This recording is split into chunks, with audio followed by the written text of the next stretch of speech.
صوبے میں load shedding برداشت نہیں، وفاق انتہائی قدم اٹھانے پر مجبور نہ کرے، وزیر اعلیٰ کے پی۔ وزیر اعلیٰ خیبر پختونخوا سردار علی امین گنڈاپور نے ڈیرہ اسماعیل خان میں اپنی رہائش گاہ پر پریس کانفرنس کرتے ہوئے کہا کہ میرے صوبے کے لوگوں کو بجلی یا گیس چور کہا جائے گا تو برداشت نہیں کروں۔ وفاق ہمارے صوبے کی عوام کو چور نہ کہے، صوبے میں بجلی اور گیس کی ناجائز لوڈ شیڈنگ برداشت نہیں کریں گے۔ انہوں نے کہا کہ قبائلی علاقوں کے لوگوں کے پاس کھانے کے لیے کچھ نہیں ہے اور ہم ان پر مزید کسی قسم کا بوجھ نہیں ڈالنے دیں گے۔ میں عوام کو ریلیف دینا چاہتا ہوں جس کے لیے اقدامات شروع کر دیے ہیں۔ ہماری کوشش ہے کہ سرکاری ہسپتالوں میں علاج اور دیگر سہولیات بہتر ہو جائیں۔ علی امین گنڈاپور نے کہا کہ صوبے کے عوام ویسے ہی پریشان ہے اور اس پر گیس بجلی کے بل بہت زیادہ بھیجے جا رہے ہیں۔ ہم نے وفاق سے خیرات نہیں بلکہ اپنا حصہ مانگا ہے۔ ہمارے صوبے کے لوگوں کے وجابات فوری ادا کیے جائیں۔ انہوں نے کہا کہ خیبر پختونخوا کے عوام اپنے حقوق سلب کرنے پر وفاق کے خلاف تحریک چلائی گئی کیونکہ ہمارے ساتھ مسلسل زیادتیاں کی جا رہی ہیں۔ وفاق صوبے کے 1510 ارب روپے واپس کرے۔ وزیر اعلیٰ نے کہا کہ ہمارے خلاف قانون کی خلاف ورزی اور آئین شکنی کی گئی ہے، اس کے باوجود سب کو معاف کر کے آگے بڑھنا چاہتے ہیں۔ سرکاری افسر کے خلاف نہیں بلکہ قانون کے خلاف کام کرنے والوں کو کسی صورت معاف نہیں کریں گے۔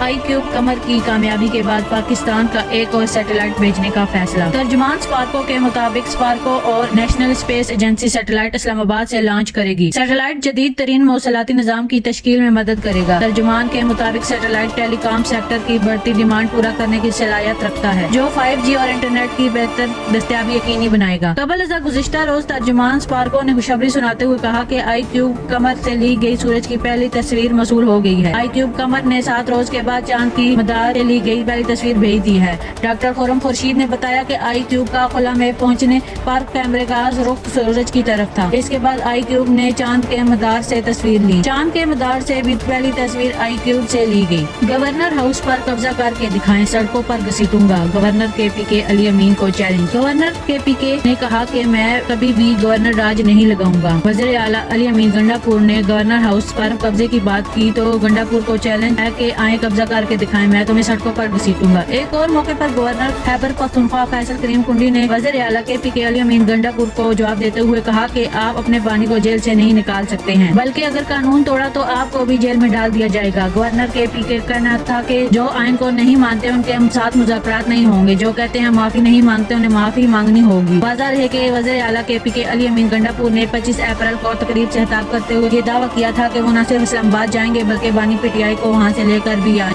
پی آئی اے نے کراچی سے بھی حج آپریشن کا آغاز کر دیا، پہلی فلائٹ آج روانہ۔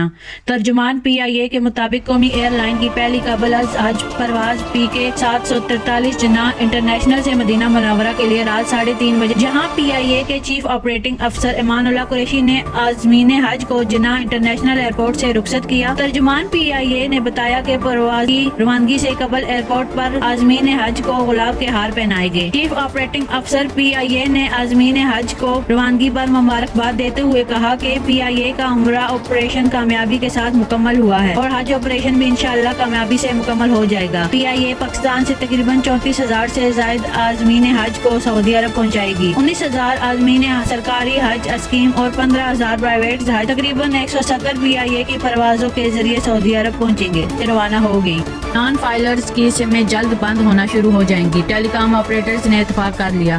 ایف بی آر کے مطابق 10 مئی کو 5,000 نان فائلرز کی سمیں بلاک کرنے کی تصدیق ٹیلی کام آپریٹرز کو مہیا کر دی گئی تھی۔ ایف بی آر حکام کے مطابق ٹیلی کام آپریٹرز نے جھوٹے بینچز میں مینول طریقے سے سمیں بلاک کرنے پر اتفاق کیا ہے۔ ایف بی آر حکام کا کہنا تھا کہ ٹیلی کام آپریٹرز کو روزانہ کی بنیاد پر مزید پیچز بھی بھیجے جائیں گے۔ حکام کے مطابق ٹیلی کام آپریٹرز نے نان فائلرز سمیں بلاک کرنے سے خبردار کرنے کے پیغامات بھیجنا شروع کر دیے ہیں۔ حکام کا کہنا تھا کہ نان فائلرز کی سمیں بلاک کرنے سے ٹیکس وصولی میں اضافہ ہوگا۔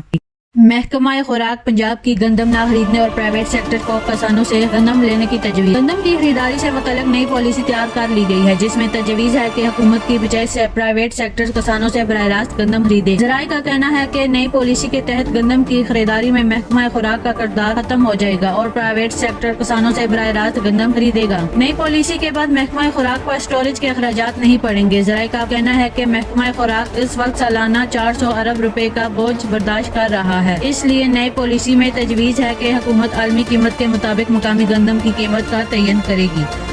غزہ سے متعلق مذاکرات میں خلا کو ختم کرنا اب بھی ممکن ہے۔ امریکہ حماس اور اسرائیل کے درمیان غزہ میں جنگ بندی قیدیوں کے تبادلے کے معاہدے تک پہنچے اور رفح کراسنگ پر اسرائیل کے کنٹرول کے حوالے سے مذاکرات کی ناکامی کے باوجود بھی امریکہ ان مذاکرات کو لے کر پر امید ہے۔ رپورٹ کے مطابق وائٹ ہاؤس نے اعلان کیا ہے کہ غزہ میں قیدیوں کی رہائی کے بدلے جنگ بندی کے معاہدے کے حوالے سے آمنا سامنا ہونے والی بات چیت بغیر کسی سمجھوتے کے ختم ہو گئی ہے، تاہم امریکہ کا خیال ہے کہ باقی ماندہ خلا کو بھی اب پر کیا جا سکتا ہے۔ وائٹ ہاؤس کی قومی سلامتی کونسل کے ترجمان جان کاربی نے ایک پریس کانفرنس میں کہا کہ امریکہ جنوبی غزہ کے شہر رفح میں اسرائیلی کارروائیوں کو تشویش کی نگاہ سے دیکھ رہا ہے۔ جان کاربی کا کہنا ہے کہ ان کا ملک رفح کراسنگ کو فوری طور پر دوبارہ کھولنا چاہتا ہے۔ یہ اعلان اس وقت سامنے آیا کہ جب حماس نے اطلاع دی کہ تل ابیب نے ثالثوں مصر اور امریکہ کی تجویز کو مسترد کر دیا اور اس میں ترمیم متعارف کراتے ہوئے معاملے کو پھر صفر پر لے آیا ہے۔ اس ضامن میں حماس نے کہا کہ حماس کی جانب سے ثالثوں کی تجویز کی منظوری کے اعلان کے فوراً بعد رفح پر اسرائیلی فوج کا حملہ اور رفح کراسنگ پر قبضہ اس بات کا اظہار کر رہا ہے کہ تل ابیب کسی معاہدے تک پہنچنے سے گریز کر رہا ہے۔ نتن یاہو کے رویے ثالثوں کے کارڈ کو مسترد کرنے، رفح پر حملے اور کراسنگ پر قبضے کی روشنی میں حماس مذاکراتی حکمت عملی پر نظر ثانی کرنے کے لیے دیگر فلسطینی مزاحمتی دھڑوں کے رہنماؤں سے مشاورت کرے گا۔